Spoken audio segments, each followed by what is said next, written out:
Chief minister Revanth Reddy ने पहली मर्तबा फोन टैपिंग मामले में अपोजिशन की तनकीदों का जवाब देते हुए कहा कि पेशरफ वीआरएस हुकूमत ने फोन टैपिंग करते हुए शोहर और बीवी की बातें तक सुनी।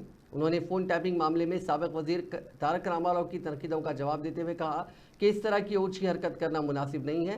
राजधानी में किसी के फोन टैप करते हुए उसे सुनना जुर्म के दायरे में आता है और ऐसा करने वालों को जेल रवाना किया जाना चाहिए।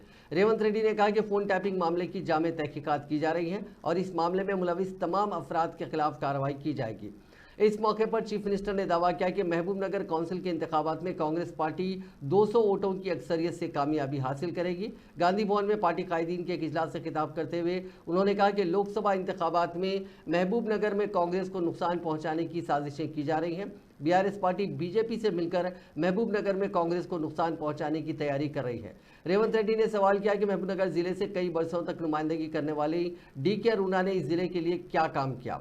बीजेपी में शामिल होने के बाद भी पालामुरू रंगारेड्डी प्रोजेक्ट को मरकज से कौमी प्रोजेक्ट का दर्जा हासिल करने में नाकाम हुई हैं, लेकिन वो बीजेपी में शामिल होकर कौमी सतह का एक ओहदा हासिल कर चुकी हैं। उन्होंने कहा कि लोकसभा इंतखाबात के बाद संपत कुमार को कांग्रेस पार्टी में अच्छा ओहदा मिलने वाला है, क्योंकि संपत कुमार ने असेंबली और लोकसभा इंतखाबात में पार्टी टिकट ना मिलने पर भी हाईकमान के फैसले का एहतराम किया।